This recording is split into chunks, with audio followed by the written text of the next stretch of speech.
ठीक है भाई, चलिए दोस्तों स्टार्ट करते हैं। लास्ट क्लास में हमने मैक्रो इकोनॉमिक्स की नेशनल इनकम का फर्स्ट चैप्टर का एक वीडियो रिकॉर्ड कर लिया है। एक क्लास हमारी हो चुकी है बच्चों 12th की मैक्रो इकोनॉमिक्स की। तो जिस भी बच्चे ने वो क्लास मिस करी है वो मैंने ग्रुप में वीडियो शेयर कर रखी है, तो आप वहाँ से उस वीडियो को देख सकते हैं। आज हम चलेंगे अपनी लास्ट क्लास से, जो हमने टॉपिक ख़त्म किया था वहीं से ही आगे बढ़ेंगे। लेकिन एक बार थोड़ा सा आपको रिकॉल करवाया जाए सारी चीज़ें कि हमने लास्ट क्लास में आखिर पढ़ा क्या था। देखो भाई, सबसे बेसिक से हमने स्टार्ट किया था। सबसे पहले हमने माइक्रो इकोनॉमिक्स और जो आपकी 12th क्लास में बुक है मैक्रो इकोनॉमिक्स, उन दोनों में डिफरेंस समझने की कोशिश करी थी। और ये टॉपिक एक ऐसा टॉपिक है जिस टॉपिक को आपने 11th क्लास में ही बहुत अच्छे से पढ़ा था, माइक्रो और मैक्रो के बीच में डिफरेंस। तो ध्यान से हम समझेंगे बच्चों। जो माइक्रो इकोनॉमिक्स है उसमें जो हम स्टडी करते हैं, यहाँ पे इंडिविजुअल की स्टडी की जाती है, तो वो माइक्रो का पार्ट बनता है जब आप पूरी इकोनॉमी में इंडिविजुअल यूनिट्स की स्टडी करते हो। जबकि अब हम जो 12th क्लास में पढ़ने जा रहे हैं मैक्रो इकोनॉमिक्स, इसमें हम इंडिविजुअल यूनिट्स की स्टडी ना करके होल इकोनॉमी की स्टडी करते हैं। तो मैक्रो इकोनॉमिक्स ऑल यूनिट्स को हम इकोनॉमी में सिंगल यूनिट कंसिडर करते हैं कि एक यूनिट मान करके पूरी इकोनॉमी की स्टडी की जाए, तो वो मैक्रो इकोनॉमिक्स का पार्ट बनता है। क्लियर? तो माइक्रो और मैक्रो में जो डिफरेंस था उसको हमने लास्ट क्लास में समझा था। क्वेश्चन यहाँ से मुश्किल है, बहुत मुश्किल है कि माइक्रो और मैक्रो में डिफरेंस आए, क्योंकि ये 11th क्लास में पूछ लिया जाता है क्वेश्चन, तो 12th में इसके चांसेस बहुत कम बनते हैं। लेकिन सही मायने में अगर देखा जाए, सीबीएसई को माइक्रो और मैक्रो का डिफरेंस 12th क्लास में देना चाहिए, क्योंकि भाई 11th क्लास में तो आप सिर्फ एक बुक पढ़ते हो माइक्रो, दूसरी जो बुक है मैक्रो इकोनॉमिक्स उसकी स्टडी की जाती है 12th में। तो जब तक आप इन दोनों बुक्स की स्टडी नहीं करोगे तब तक आप इन दोनों में डिफरेंस कैसे क्रिएट कर सकते हो। तो भाई एक ये थोड़ी सी कमी है, माइक्रो और मैक्रो का जो डिफरेंस है वो 11th में पूछा जाता है, जबकि पूछा 12th में जाना चाहिए नियम अनुसार। ठीक है भाई, क्योंकि भाई पहले जो बुक थी ये माइक्रो और मैक्रो दोनों 12th में हुआ करती थी, लेकिन 2016-17 के बाद से इन्होंने थोड़ा चेंजेस लाए और माइक्रो इकोनॉमिक्स को 11th में शिफ्ट कर दिया और मैक्रो को 12th में रहने दिया, जिससे एक यहाँ पे प्रॉब्लम सी जनरेट बोल सकते हैं हम इसको कि माइक्रो मैक्रो का जो डिफरेंस है 11th क्लास में पूछा जाता है, 12th में नहीं पूछा जाता। ठीक है, यहाँ पे हमने बेसिक कॉन्सेप्ट क्लियर किए थे। उसके बाद हम गए थे जो हमारा चैप्टर है नेशनल इनकम में। ये इंट्रोडक्शन के तौर पे हम इस चैप्टर को पढ़ेंगे कि भाई इकोनॉमी में हमें नेशनल इनकम काउंट करनी है कि देश की नेशनल इनकम कितनी है, तो उसके लिए हमें कुछ बेसिक कॉन्सेप्ट्स को समझना है यहाँ पे। तो जो सबसे पहला हमने कॉन्सेप्ट समझा वो था बच्चों difference between intermediate goods and finish goods. तो इंटरमीडिएट गुड्स हमारी इकोनॉमी में हमने देखा था वो गुड्स जो फिनिश गुड्स के प्रोडक्शन में हेल्पफुल होते हैं। देखो भाई, आप पहले यहाँ पे फिनिश गुड्स को समझो। फिनिश गुड्स एक ऐसी गुड्स है जिसको आप फाइनल कंजप्शन के लिए अब यूज करने के लिए वो गुड तैयार है, उसे हम फिनिश गुड्स कहते हैं। यानी अब उसका लास्ट और कोई यूज नहीं है, उसको फाइनली हमें कंज्यूम करना है, उसके बाद इसका और कोई यूज नहीं हो सकता, तो इसे हम कहते हैं फिनिश गुड्स। जबकि फिनिश गुड्स के प्रोडक्शन में जिन गुड्स का हम यूज करते हैं एज अ रॉ मटेरियल, इसे हम कहते हैं इंटरमीडिएट गुड्स। ये आपको मैंने डिफरेंस यहाँ पे समझाने की कोशिश करी थी लास्ट क्लास में। इंटरमीडिएट गुड्स वो गुड्स हैं जो फाइनल गुड्स के प्रोडक्शन में हेल्पफुल होते हैं, यानी उनका हम इस्तेमाल करते हैं फाइनल गुड्स के प्रोडक्शन में। एग्जाम्पल के तौर पे मैंने आपको बताया था कि हम रोड़ी, बदरपुर, सीमेंट, सरिया, ये सारी चीजों का यूज करके एक घर बनाते हैं। तो घर एक फिनिश गुड्स है जिसका हम या तो कंजप्शन करेंगे या हम उसको इन्वेस्टमेंट भी कर सकते हैं। देखो भाई, कंजप्शन कैसे करते हैं, अगर मैं उस घर में खुद रहूं तो ये मेरा कंजप्शन हुआ, लेकिन अगर मैं उस घर को रेंट के पर्पज से आगे यूज करूं तो वो मेरी इन्वेस्टमेंट हो जाएगी। तो घर बनकर के तैयार हो गया, ये एक फिनिश गुड है। लेकिन इस घर को बनाने में जिन भी मटेरियल्स का हमने यूज किया है वो सारी चीजें इंटरमीडिएट गुड्स कहलाती हैं। तो intermediate goods which are helpful in the production of final goods, जबकि फिनिश गुड्स जो which are available in the form of consumption and investment. ठीक है, जो कंजप्शन और इन्वेस्टमेंट के फॉर्म में आपके लिए अवेलेबल हो उसे हम फिनिश गुड्स कहते हैं। तो इंटरमीडिएट गुड्स और फिनिश गुड्स में डिफरेंस समझ आता है आपको? यहां तक हमने लास्ट क्लास में पढ़ा था मेरे प्यारे बच्चों। इसका सेकंड पॉइंट देखेंगे भाई, it is used for resale. मैंने आपको बहुत अच्छे से समझाया था कि आप इस चीज को रीसेल नहीं, सॉरी, रीसेल कर सकते हो। इंटरमीडिएट गुड्स को हम रीसेल कर सकते हैं क्योंकि इसकी वैल्यू में अभी आप एडिशन कर सकते हो, इसकी वैल्यू को आप इंक्रीज कर सकते हो। कैसे? अब आप देखो जी, ईंट है, 5 रुपए की ईंट है, लेकिन जब वो घर बन करके तैयार हो जाएगा ना, तो वो घर उस ईंट की वैल्यू से ज्यादा में बिकेगा क्योंकि वो फिनिश गुड्स है और ये इंटरमीडिएट गुड है। तो इस 5 रुपए में आप वैल्यू एडिशन कर सकते हो, लेकिन एक बार घर बन करके जब तैयार हो गया, आप उसमें रहने लग गए, तो अब आप उसके बाद उसको रीसेल नहीं कर सकते। रीसेल इन द सेंस कि आप उसकी वैल्यू में एडिशन नहीं कर सकते बच्चों। अब दिल्ली में रहते हैं हम जो लोग, उनको पता है कि यहाँ पे 4 मंजिल तक आप घर बना सकते हो। अब एक बार आपने घर बनाया, 4 मंजिल का घर बनाया, आपने उस पर 20 लाख रुपए लगा दिए। 20 लाख रुपए जब आपने लगाए, तो उसके 5 साल बाद आपने उस घर को बेचना चाहा, तो अब जो आपको उस घर की वैल्यू है वो 20 लाख नहीं मिलेगी, उससे ज्यादा भी नहीं मिलेगी, बल्कि ये कम हो जाएगी। अब बच्चे बोलते हैं भैया कि हमारी प्रॉपर्टी की वैल्यू तो बढ़ती है, तो बच्चों वो आपके घर की वैल्यू नहीं बढ़ रही, आपकी जमीन की वैल्यू बढ़ रही है। आपने जो घर बना दिया फिनिश गुड, अगर कोई नया बंदा आ रहा है तो उसको अपने नए तरीके से घर बनाना है, तो वो आपकी इतना जो पैसा आपने लगाया है उसकी कोई वैल्यू नहीं देगा आपको, सिर्फ आपकी जमीन की वैल्यू होती है। इसलिए ध्यान रखना हमेशा, चीजों को आप फिनिश गुड्स को रीसेल कर सकते हो, लेकिन उसकी वैल्यू में एडिशन नहीं कर सकते। क्लियर? ये सेकंड पॉइंट है। जबकि रॉ मटेरियल है, शुगर केन है, शुगर केन में वैल्यू एडिशन की जाती सकती है कि आप शुगर केन से शुगर बना दो तो आपकी वैल्यू एडिशन होगी। यानी रॉ मटेरियल को जब आप ट्रांसफॉर्म करोगे किसी और चीज में, तो उसकी वैल्यू में एडिशन किया जा सकता है। ठीक है? थर्ड पॉइंट कहता है it is used as a raw material, जबकि it is used as a finish good. इसको हम फिनिश गुड्स के तौर पे यूज करते हैं। ठीक है?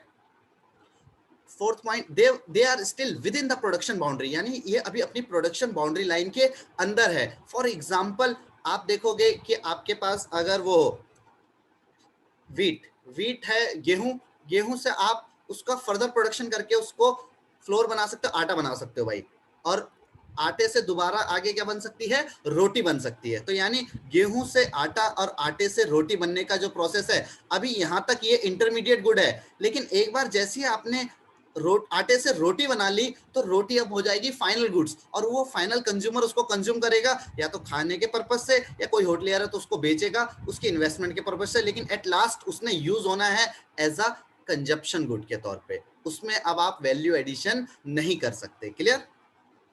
तो इंटरमीडिएट गुड्स अभी अपनी प्रोडक्शन बाउंड्री के लाइन के अंदर होती है, still within the production boundary line, but finish goods have cross the production boundary. Clear?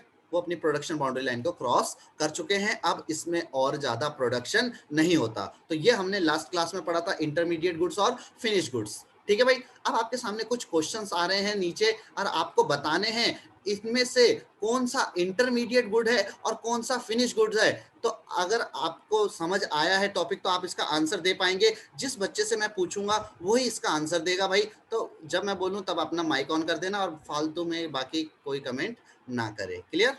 तो सबसे पहला है, सर यस साक्षी बोलिए। सर जब हम इन दोनों गुड्स को डिफरेंशिएट करेंगे तो जो सेकंड पॉइंट है उसमें वैल्यू एडिशन वाली लाइन ऐड करनी हाँ, होगी। ऐड कर देना वैल्यू एडिशन। ओके। ठीक है? तो अब पहला क्वेश्चन आता है हमारे मोहित जी के लिए। मोहित जी अपना माइक ऑन कर लीजिए और बताइए, the purchase of seeds by a farmer is an intermediate goods और अ फिनिश गुड। क्वेश्चन दोबारा सुन, इंटरमीडिएट। अच्छा आपने आंसर दे दिया। क्वेश्चन दोबारा सुनने से पहले, क्वेश्चन सभी बच्चों को समझ आया ना कि purchase of seeds by a farmer is intermediate goods और फिनिश गुड। तो मोहित जी ने आंसर दिया है ये एक इंटरमीडिएट गुड है। तो जल्दी से चिंटू जी बताएंगे कि क्या ये आंसर सही है या गलत है।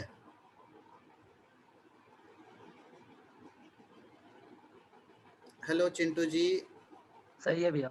सही है तो रीजन दीजिए कि ये आंसर सही क्यों है, वैलिड रीजन। भैया वो बोलो उसमें बोलो। सीड्स परचेज की फार्मेट से, अब वो सीड्स को आगे भी तो प्रोडक्शन करेगा उसका। ठीक है भाई, देखो सीड्स आपको यहाँ पे एक्सप्लेन करने हैं कि फार्मर सीड्स को as a raw material use करेगा। कैसे यूज करेगा? Raw material. और मैंने आपको बताया कि it is used as a raw material intermediate goods में। तो purchase of seeds by a farmer is an intermediate goods. Clear?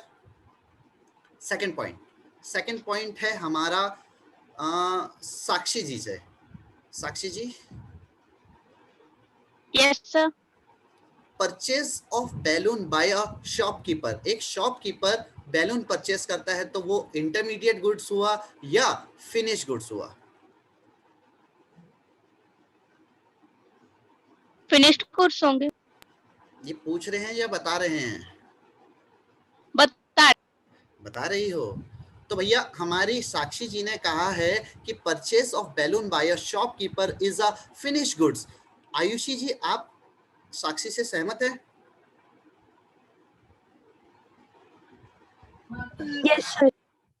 Okay साक्षी, आप साक्षी जी के साथ हैं। तो फिर हमारा तीसरी हमारी जो देवी है हिमानी जी, आप बताइए हिमानी जी, ये इंटरमीडिएट गुड्स है या फिनिश गुड्स है? फिनिश ही है। फिनिश ही है। तो रीजन भी पता ही होगा आपको, तो ये रीजन क्या है इसके पीछे? हाँ, क्योंकि वो आवाज नहीं आ रही हिमानी आपकी। बैलून को या तो वो उसे खुद यूज करेगा या तो वो बेचेगा। हाँ, या तो वो खुद यूज करेगा या तो वो उसे बेचेगा। ठीक है, तो जब आप किसी चीज को बेचते हो, रीसेल कर रहे हो कि नहीं कर रहे, ये बताओ।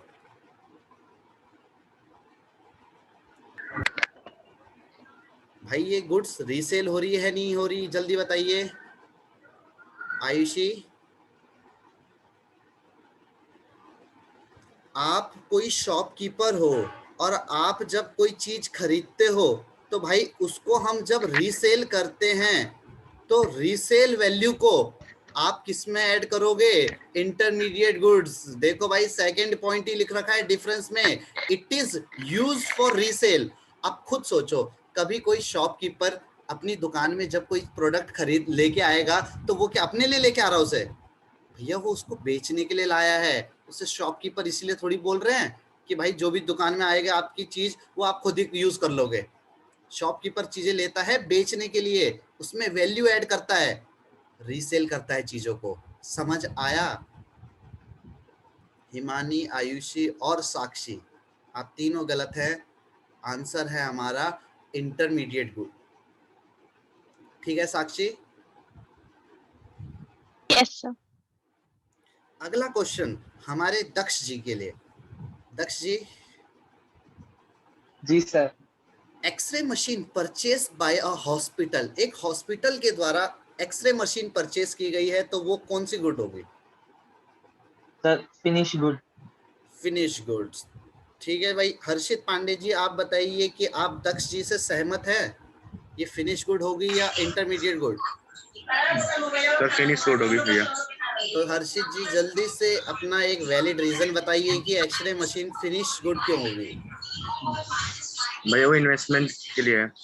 वेरी गुड हर्षित, आपका आंसर एकदम करेक्ट है, क्योंकि भैया एक्सरे मशीन यहाँ पे एज अ इन्वेस्टमेंट यूज हो रही है, उसने चीज को इन्वेस्ट किया है। ठीक है, तो X ray machine purchase by hospital is is a finish good. Clear? क्योंकि वो इन्वेस्टमेंट है उसकी। तो बहुत बढ़िया आंसर। अगला क्वेश्चन हमारा तुषार जी के लिए। तो तुषार जी। भैया फिनिश्ड गुड होगा। अरे बाप रे, मेरे को बोलने तो देते कि यहाँ तो मेरा नाम आ रहा था ना भाई।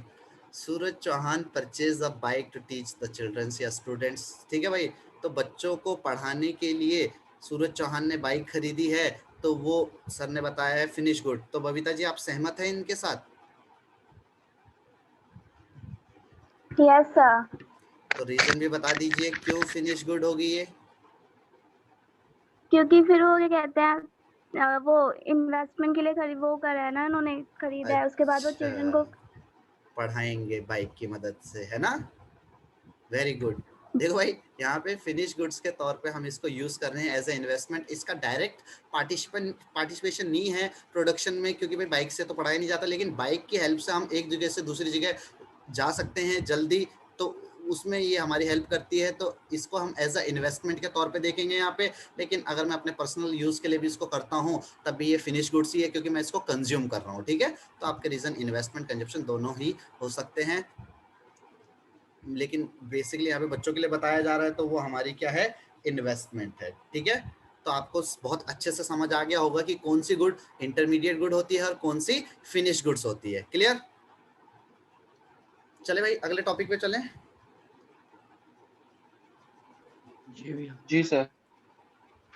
चलो भाई, अगला क्वेश्चन फिर से आपके लिए 3 नंबर में आ जाता है, 3 मार्क्स का क्वेश्चन है। और ये क्वेश्चन आपका जो मैंने इंटरमीडिएट गुड और फिनिश गुड्स में डिवाइड किया था, यही फिनिश गुड्स को फर्दर 2 पार्ट्स में डिवाइड करता है। और एक होता है कंज्यूमर गुड्स, एक होता है हमारा कैपिटल गुड।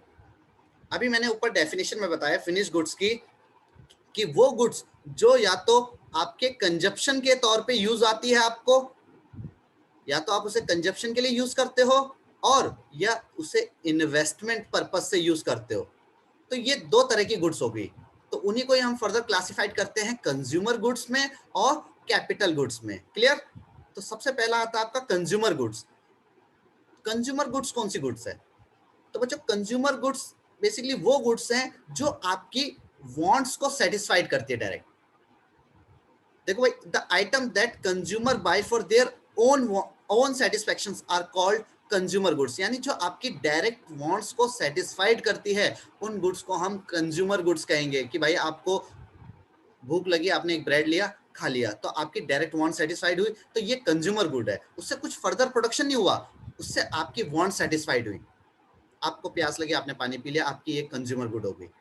जबकि कैपिटल गुड्स वो गुड्स है जिसे हम फर्दर प्रोडक्शन में यूज करते हैं। किस में यूज करते हैं जी? फर्दर प्रोडक्शन में। अब बच्चे ना यहाँ पे थोड़ा सा कंफ्यूज हो जाते हैं कि देखो भाई, capital goods are helpful in the production of other things या other goods, it is known as capital goods. अब बच्चे यहाँ पे कंफ्यूज ये होते हैं कि यार इंटरमीडिएट गुड्स में भी तो हमें यही सिखाया गया कि ये फाइनल गुड्स की फिनिश गुड्स के प्रोडक्शन में हेल्पफुल होते हैं, और यहाँ पे कैपिटल गुड्स में भी यही बताया जा रहा है कि they are helpful in production of other goods.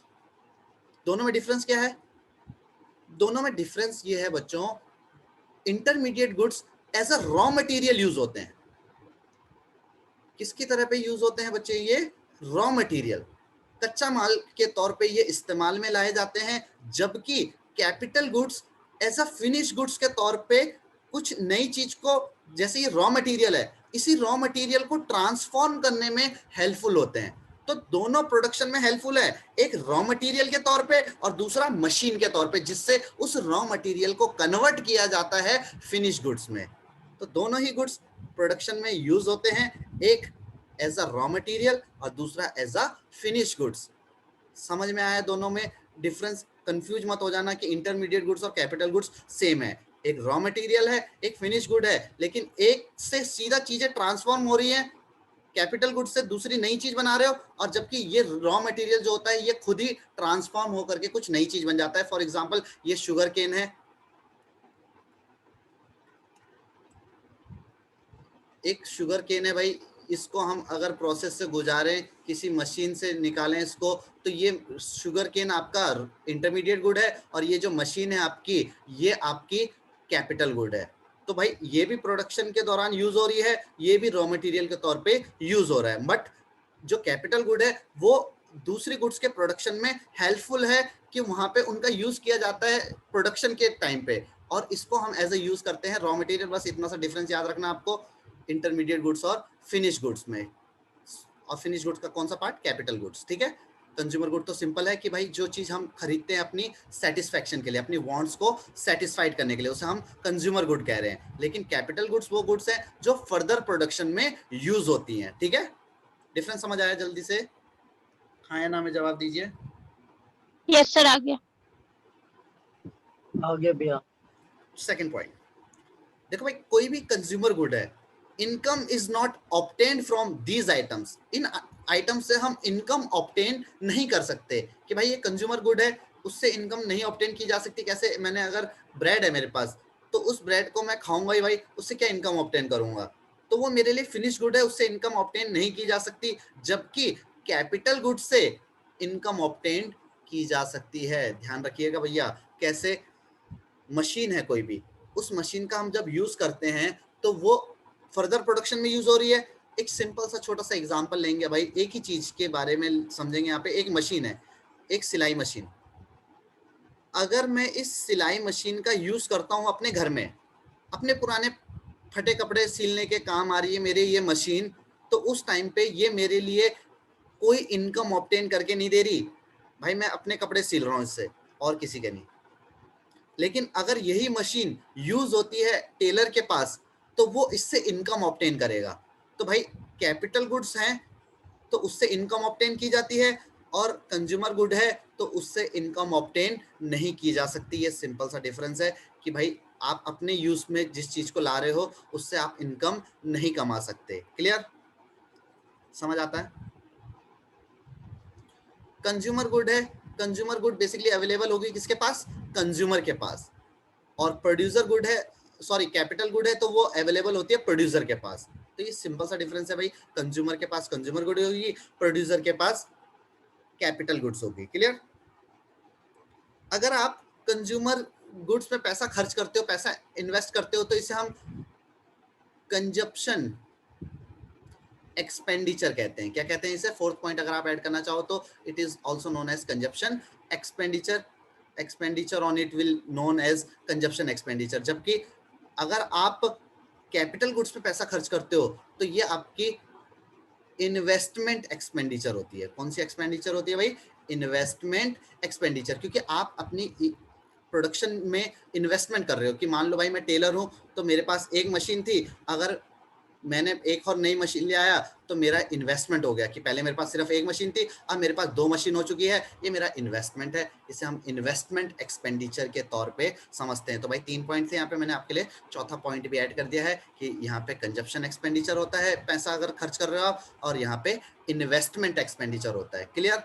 Difference समझ आया कंज्यूमर गुड्स और कैपिटल गुड्स में?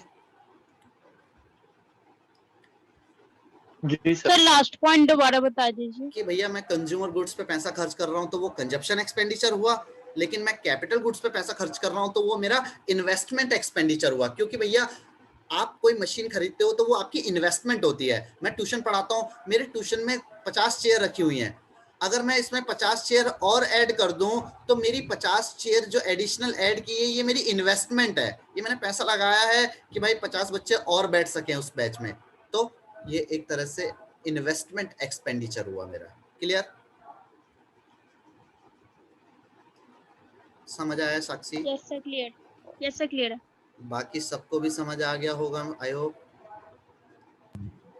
हाँ भैया आ गया।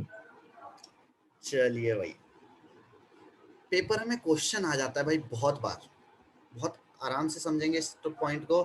क्वेश्चन आ जाता है ये कि क्या कभी एक ही चीज, एक ही गुड एक ही टाइम पे इंटरमीडिएट गुड भी हो सकती है, कैपिटल गुड्स भी हो सकती है, या कंज्यूमर गुड भी हो सकती है एक ही टाइम पे। एक ही चीज एक ही टाइम पे 3 अलग अलग चीजें कैसे हो सकती है, जरा समझेंगे इस चीज को। तो भाई इसके लिए हमें एक एग्जांपल लेना होता है। इसमें एग्जांपल हम वही लेंगे भाई कि आपके पास एक वॉशिंग मशीन है या एक सिलाई मशीन है। एक वॉशिंग मशीन का हमने यहाँ पे एग्जांपल दे रखा है कि भाई एक वॉशिंग मशीन एक ही टाइम पे 3 अलग अलग चीजें कैसे हो सकती है। तो देखो भाई, अगर वॉशिंग मशीन परचेस की गई हो एक वॉशरमैन जो धोबी होता है, कपड़ा धोने वाला, अगर वॉशिंग मशीन परचेस की है वॉशरमैन ने, तो वो उस मशीन की हेल्प से कपड़ों को साफ करेगा। यानी वो उसके लिए एक कैपिटल हो गई। क्या हो गई है यहाँ पे? कैपिटल। क्योंकि उसने इन्वेस्टमेंट किया। अभी तक वो हाथ से कपड़े धोता था, लेकिन अब उसने एक मशीन परचेस कर ली, अब वो मशीन से कपड़े धोएगा और उससे उस मशीन से उसको इनकम जनरेट होगी। तो मैंने अभी ऊपर पॉइंट में बताया था कैपिटल गुड्स से हमें क्या जनरेट होती है, income is obtained from these items, तो उन्हें हम कैपिटल गुड्स कहते हैं। तो अगर वो वॉशिंग मशीन एक वॉशरमैन परचेस करता है तो ये आपके लिए एक कैपिटल गुड होगी, क्योंकि यहां से आपको इससे इनकम ऑब्टेन हो रही है। क्लियर? जबकि if the purchase of washing machine has been made for resale by the electronic store या शॉपकीपर, मैंने ऊपर बताया था कि कोई भी चीज अगर एक शॉपकीपर खरीद रहा है तो शॉपकीपर उसको अपने लिए नहीं खरीदेगा भाई। दुकान में कोई चीज रखी रहती है तो वो बेचने के लिए रखी जाती है। किसके लिए रखी जाती है भाई? बेचने के लिए। यहाँ पे उसका पर्पस है रीसेल, यानी उसको बेचना है। तो जब कोई चीज रीसेल होती है उसको हमने पढ़ा था इंटरमीडिएट गुड्स में, अगर आपको याद आ रहा हो तो सेम चीज बन गई वॉशिंग मशीन इंटरमीडिएट गुड अगर वो एक शॉपकीपर परचेस करता है फॉर द रीसेल, अगर उसको दोबारा बेचना है तो। ठीक है? Third point, if the washing machine is bought by a house hold, एक परिवार, एक फैमिली अगर वॉशिंग मशीन परचेस करती है, किसके लिए? ओन यूज, अपने सेल्फ सेटिस्फैक्शन के लिए। अपनी सेटिस्फैक्शन ये कि भाई उनके हाथ थक गए कपड़े धोते धोते, तो भाई होता है ना, कईयों की फैमिली बहुत बड़ी होती है, रोज रोज कपड़े होते हैं दुनिया भर के, तो उनको कपड़े धोने में दिक्कत होती है। ठीक है? तो वो वाली मूवी तो देखी होगी ना आपने, चुप चुप के में, राजपाल यादव भाई साहब हमारे, मुझे आता है मुझे बताइए काम। तो भाई उनका ये हाल हो जाता है कि कपड़े धो धो के बुरे हाल, तो उनके लिए वॉशिंग मशीन की जरूरत थी। तो अगर आप अपने ओन यूज के लिए किसी मशीन को परचेस करते हो तो ये आपके लिए कंज्यूमर गुड्स हो जाती है। ठीक है भाई? समझ में आया? सेम चीज एक ही टाइम पे कैसे तीन अलग अलग गुड्स बन जाती है, इंटरमीडिएट गुड, कैपिटल गुड और कंज्यूमर गुड। इंटरमीडिएट गुड्स कब? जब उसको एक शॉपकीपर परचेस करे। कैपिटल गुड कब? जब उसे एक वॉशरमैन परचेस करे। और कंज्यूमर गुड कब? जब उसे एक हाउस होल्ड या फैमिली परचेस करे। क्लियर? सबको क्लियर है? Yes sir. चलो भाई बहुत सर? अच्छी बात। हाँ जी बोलिए, सर एक छोटा सा डाउट था। पूछिए। सर ये हाउस होल्ड और फैमिली के बीच में कोई डिफरेंस होता है क्या? नहीं यार, हाउस होल्ड फैमिली क्या एक ही सेम बात है, चीज है दोनों? सेम ही चीज है। ठीक ओके है? सर। हाउस होल्ड बोलो या हाँ जी। फैमिली बोलो, परिवार होता है, गृहस्थ परिवार। चलो भाई, ये आपको समझ आ गया हो तो बहुत अच्छी बात है। अब जो अगला टॉपिक है भाई, मतलब ये सारे के सारे टॉपिक ऐसे हैं कि कोई ना कोई आता ही आता है इनमें से। 3 नंबर का क्वेश्चन है, स्टॉक और फ्लो में डिफरेंस बताइए। ये भी 3 मार्क्स में ही पूछा जाता है। बहुत अच्छा ये क्वेश्चन है, बहुत इजी क्वेश्चन है। स्टॉक और फ्लो, नाम से ही पता चल रहा है स्टॉक का मतलब कोई रुकी हुई चीज है, स्टॉक है। जबकि फ्लो, फ्लो क्या होता रहता है? बहता रहता है। तो भाई दोनों को हमें मेजर करना है, मापना है। मेजर करने का मतलब है यहाँ पे कि भाई आप जब अपनी इकोनॉमी में किसी चीज को मेजर कर रहे हो, एक स्टॉक सिचुएशन है और एक फ्लो है, तो दोनों में डिफरेंस किया जाता है कैसे? तो stock is concern with a fixed point of time. देखो भाई, जिससे आप किसी भी पॉइंट ऑफ टाइम पे मेजर कर सको वो स्टॉक होता है। क्या होता है मेरे प्यारे बच्चों? स्टॉक। कैसे? एग्जाम्पल से समझे। मैंने बोला आपकी जेब में, पॉकेट में या पर्स में 100 रुपीज है, आपके पॉकेट में 100 रुपीज हैं, तो मैं किसी भी पॉइंट ऑफ टाइम पे बता सकता हूं। आप मेरे से 12 बजे पूछो, 12:10 पे पूछो, 1 बजे पूछो, 4 बजे पूछो, भाई कभी भी आप पूछोगे तो मैं इजीली बता सकता हूं भाई मेरे पास 100 रुपए है। यानी मैं जिस चीज को किसी भी पॉइंट ऑफ टाइम पे मेजर कर सकूं वो स्टॉक होता है। क्या होता है? स्टॉक। क्लियर है? स्टॉक एक ऐसी चीज है भैया जिससे आप किसी भी पॉइंट ऑफ टाइम पे मेजर कर सकते हो। मैंने बोला मेरे पास 50 चेयर है, तो भाई मेरे पास 50 चेयर रखी हुई हैं, तो मैं कभी भी बता सकता हूँ आपको कि हाँ भाई मेरे पास 50 चेयर है किसी भी पॉइंट ऑफ टाइम पे। 10:10 के 10 सेकंड पे मैं कभी भी आपको बता दूंगा हाँ भाई मेरे पास 50 चेयर है। आप जब पूछोगे तब मैं ये बात आपको बता सकता हूं, तो वो स्टॉक है। लेकिन फ्लो तो जो चीज बह रही है उसको किसी भी पॉइंट ऑफ टाइम पे बताना पॉसिबल नहीं है। तो भाई flow is related to a certain period of time. एक पीरियड ऑफ टाइम लगता है इसके लिए। क्या लगता है? Period of time. कैसे? देखो प्रोडक्शन हो रहा है, आपकी इकोनॉमी में प्रोडक्शन हो रहा है। मैंने बोला मेरे पास 50 चेयर रखी हुई हैं तो ये मेरा स्टॉक है, मैं कभी भी बता सकता हूं। लेकिन मेरी मशीन से चेयर्स प्रोड्यूस हो रही हैं और 1 घंटे में मैं 20 चेयर प्रोड्यूस करता हूं। ये 1 घंटा एक टाइम पीरियड हुआ कि नहीं हुआ? 60 मिनट्स होते हैं कि नहीं होते 1 घंटे में? एक पूरा टाइम पीरियड हुआ। क्या हुआ? ये एक टाइम पीरियड। यानी जिस भी चीज को आप मेजर करते हो एक पीरियड ऑफ टाइम में, वो आपका फ्लो होता है। क्या होता है? फ्लो। आपको मैं एक कहानी सुनाता हूँ इसके पीछे, बहुत ही इंटरेस्टिंग कहानी है। बचपन में आपने सुनी होगी भैंस और बगुले की कहानी सुनी है आपने बच्चों? किसी बच्चे ने भैंस और बगुले की कहानी सुनी हो तो हैंड रेज करे अपना, तभी तो मजा आएगा ना। अगर नहीं सुनी होगी सबने तो, सुनी होगी तो तुम बीच में बोल दोगे कि हाँ भैया ऐसा होता है। तो भाई कहानी सुनने का मन है तो जल्दी से हाँ बोलो, और नहीं है तो ना बोलो। सुना दीजिए। अच्छा, साक्षी जी ने बोला है सुना सुना दो सर। चलो भाई, सुना दो भैया।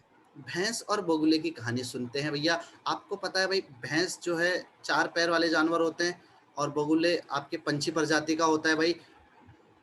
यहाँ पे हमें कहानी ऐसे स्टार्ट होती है भाई कि ये जो आपने देखे होंगे जितने भी 4 पैर वाले जानवर हैं, भैंस वगैरह, इनके ऊपर चिड़िया बैठी रहती है हमेशा। देखा है सबने? इनके ऊपर कोई ना कोई पंछी बैठा रहता है, चिड़िया बैठी रहती है। तो ऐसी एक बार भैंस और बगुले के बीच में लड़ाई हो गई। भैंस ने एक बगुले से कहा भैया कि तू मेरे ऊपर क्यों बैठ रखा भाई?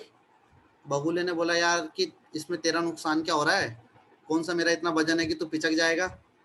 और दूसरा मैं तेरा भलाई तो कर रहा हूँ, क्योंकि जो जितने भी पंछी होते हैं ना, ये इन भैंसों के ऊपर इसलिए बैठते हैं क्योंकि इनके ऊपर जितने भी कीड़े होते हैं ना, वो इनको खा लेते हैं। तो भैंस को समझाने की कोशिश की बगुले ने कि भाई तेरा तो इसमें भला है, तू क्यों परेशान हो रहा है? भैंस ने कहा मुझे तेरा भला नहीं चाहिए, तो मेरे ऊपर से उतर जा, साइड में हो जा, नहीं तो लड़ाई हो जाएगी खतरनाक। ठीक है भाई? तो भैंस और बगुले ने कहा भैया नहीं, मैं तो नहीं उतरूंगा, मेरा भी पेट भर रहा है, तेरा भी फायदा हो रहा है, तू बेवकूफ है तो मेरी गलती है। भैंस ने कहा भैया तू ऐसे नहीं मानेगा। तो ऐसे में दोनों अपनी लड़ाई लेकर के चले गए शेर के पास, क्योंकि जंगल का राजा कौन होता है भाई? शेर होता है। ठीक है भाई? अब जब शेर के पास जाते हैं, यही सारी कहानी सुनाते हैं, तो शेर भी बोलता है भाई सही तो कह रहा है बगुला। लेकिन भैंस कहता है जी प्रभु आप मेरी मदद कीजिए और इस बगुले को बोले कि मेरे ऊपर से हट जाइए। बगुले ने कहा भैया मैं तो कभी नहीं हटूंगा। तो भैंस ने फिर बोला कि भाई ऐसे कैसे? तो शेर ने कहा चलो कोई नहीं, तुम्हारे बीच में कंपटीशन करवा देते हैं, जो कंपटीशन जीतेगा उसकी बात मान ली जाएगी। तो भैंस ने कहा चलो भाई ठीक है, ऐसा कर लेते हैं जब नहीं मान रहे तो भैंस और बगुले के बीच में कंपटीशन रखने के लिए शेर ने बोला कि कैसा कंपटीशन रखा जाए? तो भैंस का दिमाग, आप बोलते हैं ना तेरा दिमाग भैंस के बराबर है, तो भैंस ने अपनी पूरी मतलब जितना उसमें दिमाग था उसने मैक्सिमम लगाने की कोशिश करी और उसने एक ऐसा कंपटीशन रखवाया जिसमें निश्चित ही जीत भैंस की होनी थी। इसने कंपटीशन रखा कि भैया जो जंगल की नदी है, जंगल की जो नदी है, इस नदी में जो सबसे ज्यादा पानी पिएगा वो जीत जाएगा। अब देखो भाई भैंस इतने बड़े होते हैं, आपको पता है कितना कितना पानी पी जाते हैं, और एक बगुला कितना सा होता है, छोटा सा, तो वो कितना सा पानी पी पाएगा? तो भैंस ने अपना पूरा दिमाग लगा दिया कि हाँ भाई यहाँ पे तो जीत मेरी पक्की है। बगुले, आपने सुना होगा ना कि विद्यार्थी जीवन के 5 लक्षण होते हैं कि भाई काक चेष्टा बको ध्यानम, स्वान निंद्रा, अल्प भोजनम, और क्या बोलते हैं उसको, गृह त्यागम। देखो भाई 5 लक्षण है आपके बच्चों की लाइफ में कि भाई काक चेष्टा जो होती है, मतलब आपकी जो जिज्ञासा सीखने की, वो कौवे जैसी होनी चाहिए। आपका जो ध्यान है वो बगुले जैसा होना चाहिए। आपने कभी देखा होगा नदी में मछली पकड़ने के लिए बगुला जब बैठा रहता है तो वो एकदम ध्यान लगा के देखता रहता है पानी में। तो जब भी आप पढ़ाई करते हो ना तो ध्यान लगा के पढ़ाई किया करो, ठीक है? और स्वान निंद्रा का मतलब होता है बच्चों कुत्ते की जैसे नींद होनी चाहिए, कि कुत्ते के बगल से ना दबे पाँव भी जाओगे ना तब भी वो पता लगा देता है और भौंकना शुरू कर देता है। और अल्प भोजनम का मतलब है कि आपको जो खाना कम। है वो कम खाना चाहिए, नहीं कि भाई ठूस ठूस के भर दिया आपने, उसके बाद आपको बोला जा रहा है पढ़ लो, तो आधे तो सो ही रह जाते क्लास में। तो भाई अल्प भोजनम और गृह त्यागम, यानी गृह को त्याग करके ही, देखते नहीं थे बचपन में जितने भी राजा महाराजा होते थे, राम लक्ष्मण और उसके दो भाई, और वो सारे के सारे कहाँ चले गए थे, जंगल में सीखने के लिए, विद्या सीखने के लिए गए। तो भाई ये 4 लक्षण है, उसमें से बगुले का एक यहाँ पे है कि बगुले ने पूरा दिमाग लगाया कि चल कोई नहीं, तू इसी कंपटीशन में देख लेंगे तेरे को। तो भाई कंपटीशन का डे शेर ने डिसाइड किया कि भाई हम संडे को तुम दोनों के बीच में एक मैच रखवाएंगे, और ये कंपटीशन होगा कि भैया जो सबसे ज्यादा पानी पिएगा।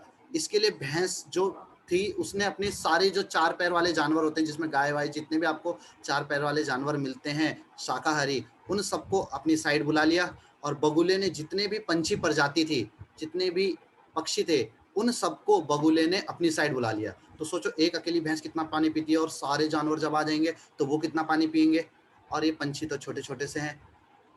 तो भाई संडे को मैच डिसाइड हुआ, फ्राइडे को ये गए थे राजा के पास, तो उसके बीच में एक दिन था सैटरडे।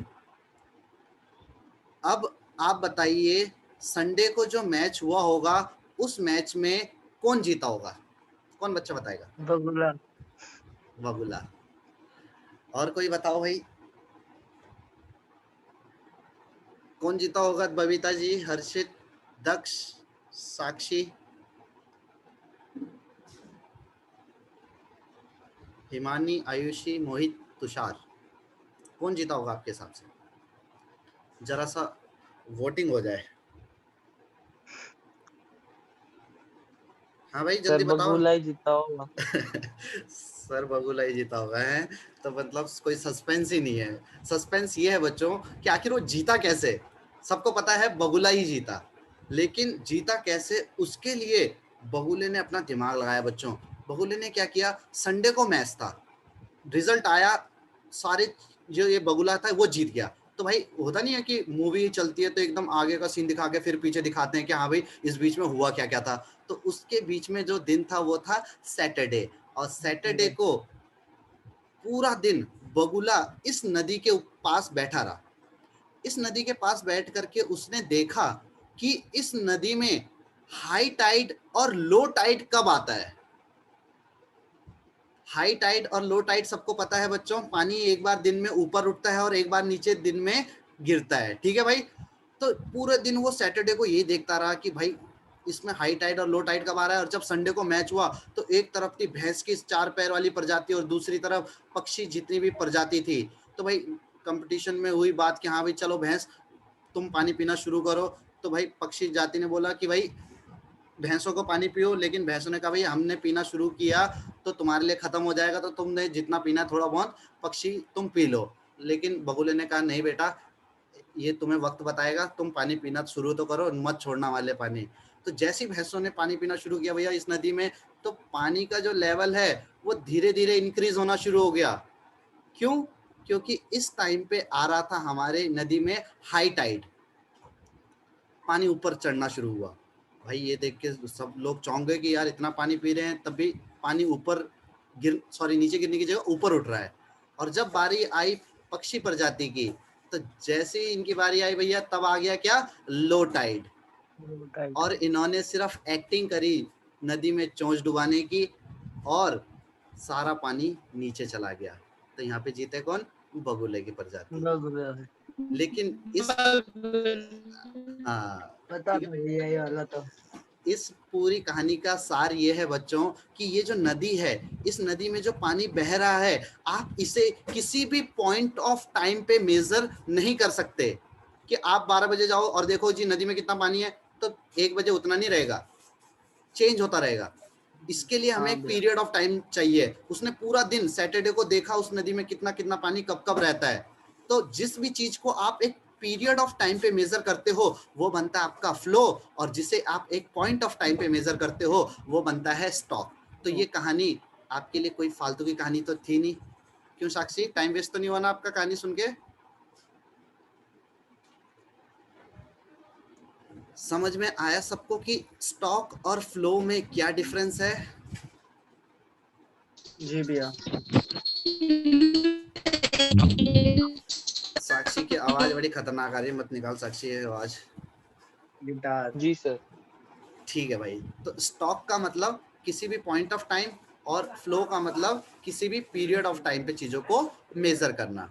देखो भाई second point, it does not have a time period. अब जब किसी चीज को आप पॉइंट ऑफ टाइम पे मेजर करोगे तो उसका कोई टाइम पीरियड नहीं होगा, जबकि फ्लो का एक फिक्स टाइम पीरियड होता है। और आपकी इकोनॉमी में जब भी हम कोई चीज मेजर करते हैं तो उसके लिए एक पीरियड ऑफ टाइम आप बेसिकली यूज करते हो अपना फाइनेंशियल ईयर।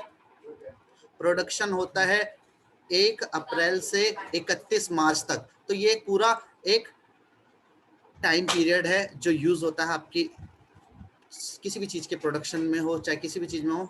इस एक साल को हम अपना टाइम पीरियड मान करके चलते हैं, ठीक है। Third point, it is a static concept. Static concept का मतलब भैया एक रुकी अवस्था है, यानी प्रोडक्शन आपका 50 चेयर का है तो वो रुका हुआ है, अभी आपके पास है, आपका स्टॉक है वो, तो स्टैटिक कॉन्सेप्ट का मतलब वो एक रुकी हुई अवस्था है। जबकि it is a dynamic concept. Dynamic का मतलब होता है भाई गतिशील, प्रोग्रेस होता है वो, अभी प्रोडक्शन उसमें चल रहा है, तो it is a dynamic concept. Difference समझ आता है स्टैटिक और डायनामिक में? स्टैटिक का मतलब रुका होना और डायनामिक का मतलब वो अभी चल रहा है, ठीक है। Example, water in the pond, तालाब में जो पानी है वो रुका हुआ रहता है हमेशा, आप उसको कभी भी मेजर कर सकते हैं, हाँ भाई इतना पानी है हमारे तालाब में।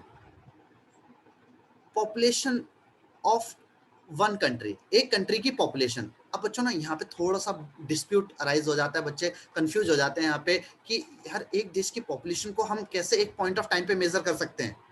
तो भाई एक थोड़ा सा मुश्किल है इंडिया जैसी कंट्री के लिए। इंडिया जैसी कंट्री में ये काउंट करना कि हमारे देश में अभी एट प्रेजेंट कितनी पॉपुलेशन है, ये थोड़ा सा मुश्किल होता है। लेकिन आप किसी डेवलप कंट्री की बात करो, इन डेवलप कंट्रीज में आप किसी भी पॉइंट ऑफ टाइम पे बता सकते हो कि इनके देश में कितनी पॉपुलेशन है, क्योंकि वहाँ पे जो डेथ्स हैं और बर्थ है वो मतलब ऐसे नहीं होती इंडिया की तरह कि हर सेकंड में बर्थ हर सेकंड में डेथ, वहाँ पे आप इजीली काउंट कर सकते हो। लेकिन इंडिया एक एक्सेप्शन है कि जहाँ पे आप पॉपुलेशन ऑफ अ कंट्री को किसी भी पॉइंट ऑफ टाइम पे यूज नहीं कर सकते। और जबकि हम इसको काउंट करते हैं तो हम हर 10 साल में इसको काउंट करते हैं। तो अभी 2021 चल रहा है तो इस साल आपका सेंसस होगा, इस साल का नया सेंसस यूज करेंगे। लेकिन अभी तक जो हम सेंसस यूज करते हुए आ रहे थे वो 2011 का सेंसस था बच्चों, तो वो एक पॉइंट ऑफ टाइम पे हमने मेजर किया था, भाई 2011 में सेंसस हुआ है, उसके बाद अब अगले 10 साल बाद 2021 में सेंसस होगा। तो एक पॉइंट ऑफ टाइम पे हम चीजों को यहाँ पे मेजर करते हैं। वेल्थ या प्रॉपर्टी ऑफ अ कंट्री, एक कंट्री की कितनी प्रॉपर्टी है, वेल्थ है, इसको भी आप क्या मानोगे, स्टॉक मानोगे कि भाई मैंने बोला कि मेरी कितनी वेल्थ है, मेरे पे 1 लाख रुपए है तो ये मेरी वेल्थ होगी भाई मान लो। तो भाई मैं किसी भी पॉइंट ऑफ टाइम पे आपको बता सकता हूँ कि मेरे पास 1 लाख रुपए पड़े हैं, ये मेरी प्रॉपर्टी या वेल्थ है, तो इसको आप समझ सकते हो एज अ स्टॉक कॉन्सेप्ट। जबकि फ्लो है आपका इनकम। इनकम है बच्चों, देखो मैं इनकम जो जनरेट कर रहा हूँ तो वो किसी पॉइंट ऑफ टाइम पे जनरेट नहीं कर रहा। आपको भी मैं पढ़ा रहा हूँ तो 1 आवर पढ़ाता हूँ, उसमें 60 मिनट्स है, 1 घंटे का मुझे पैसा मिल रहा है, तो ये क्या होगा, इनकम एक फ्लो हुआ। एक्सपेंडिचर, एक्सपेंडिचर एक फ्लो होता है बच्चों।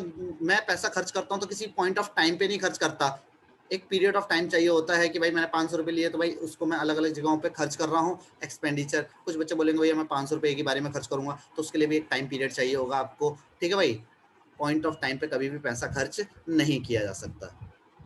इन्वेस्टमेंट, इन्वेस्टमेंट आप कहीं पे इन्वेस्टमेंट कर रहे हो तो भाई पैसा लगा रहे हो तो उसके लिए भी एक पूरा टाइम पीरियड चाहिए। ऐसी सेविंग है, वो भी एक आपकी फ्लो है, एक टाइम पीरियड में आप सारी सेविंग करते हो कि हर आप कोई कि ऐसा नहीं कि हाँ मैंने 12 बजे इतनी सेविंग कर ली, सालों लगते हैं, महीनों लगते हैं सेविंग के लिए भी, ठीक है। समझ में आया स्टॉक और फ्लो का डिफरेंस मेरे प्यारे बच्चों? हाँ भैया। Very good. अब हम चलते हैं फिर से क्वेश्चन सीरीज की ओर कि भाई आपको बताना है इनमें से कौन सा स्टॉक है और कौन सा फ्लो है। तो जिस बच्चे से पूछा जाए वो आंसर देगा, बाकी शांत रहेंगे। तो भाई सबसे पहला क्वेश्चन है हमारा हिमानी जी से। हिमानी जी सुन पा रही हैं आप? Yes, sir. Distance between two places, दो प्लेसेस के बीच का डिस्टेंस स्टॉक है या फ्लो है? स्टॉक। स्टॉक। बबीता जी सही कह रही हैं, हिमानी जी हमारी? यस सर सही कह रही हूँ। ओके जी, बबीता जी ने बोल दिया तो सही होगा। देखो भाई, दो प्लेसेस हैं ए और बी, इनके बीच का जो डिस्टेंस है वो हमेशा सेम रहेगा। भैया मेरे को दिल्ली से हरियाणा जाना है, तो भाई ये जो डिस्टेंस है वो हमेशा सेम ही तो रहेगा। अब बच्चे बोलेंगे भैया ये हम ऐसे घूम के चले जाएंगे, तो ये फ्लो हो जाएगा। तो बच्चे जब हम इस रास्ते की बात कर रहे हैं तो हम इस रास्ते से क्यों जाएंगे? दो प्लेसेस के बीच का जो डिफरेंस है वो हमेशा स्टॉक रहेगा। क्लियर?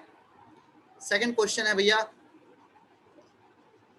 और टीचर्स सर्विसेज, तो आंसर देना है हमारी आयुषी जी को कि एक टीचर्स की सर्विसेज स्टॉक है या फ्लो है?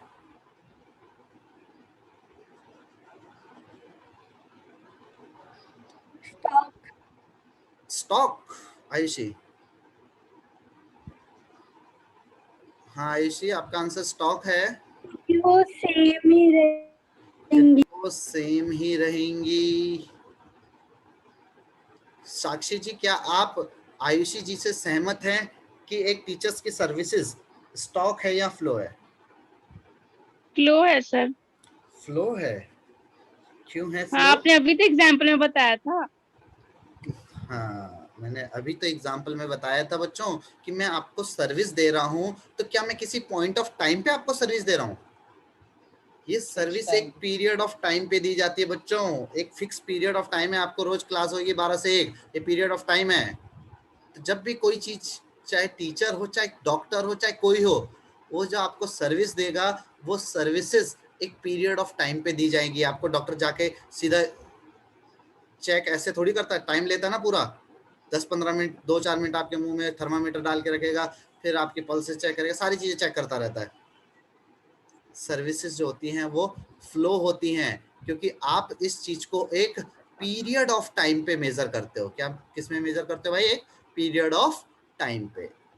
थर्ड क्वेश्चन है जी हमारे मोहित जी से, production of oil. Production of oil is a stock और flow concept? Flow. Flow flow flow में, फ्लो में तो नहीं बोल रहा भाई? इनकम अच्छा, है ना भैया, ये तो इनकम है। तेल, तेल इनकम होती दिखता है? नहीं है भैया, हैं? दिखता नहीं। बिकता बिकता तो है, बिकती तो सारी चीज है, लेकिन अभी हमें सिर्फ देखना है प्रोडक्शन ऑफ ऑयल। ऑयल का हमारा प्रोडक्शन हो रहा है, तो उससे हमें इनकम से क्या लेना देना? हमें तो प्रोडक्शन से लेना देना है। देखो भाई, तेल आप प्रोड्यूस कर रहे हो तो वो किसी पॉइंट ऑफ टाइम पे नहीं निकालते आप तेल, एक पीरियड ऑफ टाइम होता है भाई। 1 घंटा लगा, 1 दिन लगा आपको तेल निकालने में। प्रोडक्शन जो होता है वो एक पीरियड ऑफ टाइम पे होता है। मैंने आपको बताया था चेयर का एग्जांपल कि मैंने 20 चेयर प्रोड्यूस करी 1 घंटे में, तो एक पीरियड ऑफ टाइम में हमने प्रोडक्शन किया है। तो किसी भी चीज का प्रोडक्शन जब आप करते हो तो वो एक पीरियड ऑफ टाइम में होता है। तो प्रोडक्शन ऑफ ऑयल इज क्या है आपका? Stock, sorry flow. किसी भी चीज का प्रोडक्शन फ्लो होता है। ठीक है, तो अगला क्वेश्चन है हमारे क्या बोलते हैं, अरे हमारे हर्षित जी कहाँ गए क्लास से? हर्षित पांडे जी हैं? भैया जी बताइएगा। बोलिए। सर्विसेज ऑफ रावत सर, जानते हैं आप रावत सर को? हाँ भैया। तो जो बच्चे अकाउंट्स पढ़ना चाहते हैं हमारे, वो रावत सर से कांटेक्ट कर सकते हैं, राजेंद्र रावत सर। ठीक है भाई, तो सर्विसेज ऑफ रावत सर, जल्दी बताइए क्या है ये स्टॉक है। ये स्टॉक है। अरे हर्षित वाह, रावत सर आपको 12:01 पे 1 सेकंड पे कितना पढ़ा देते हैं? एक पॉइंट ऑफ टाइम पे आप कितना पढ़ते हैं बताइए भैया?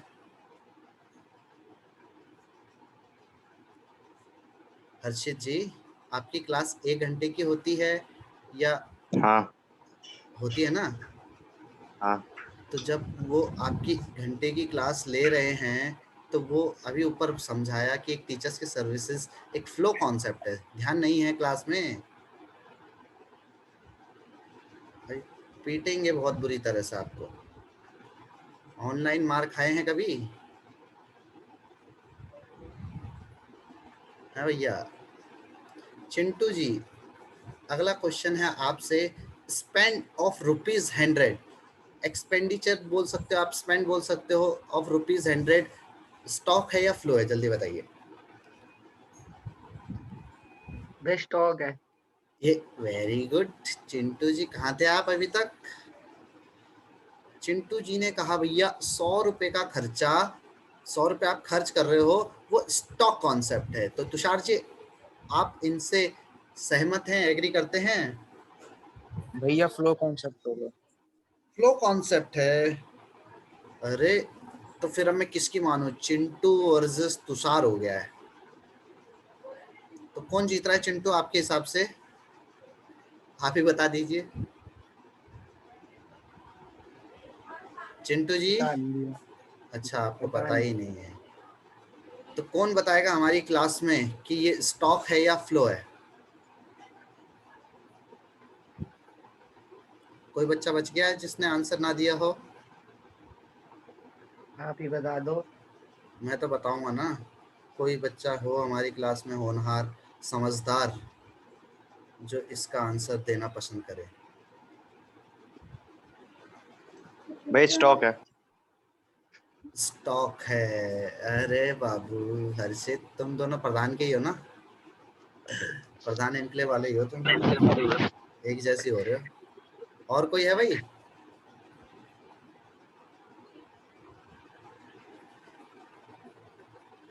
हैं? और कोई है?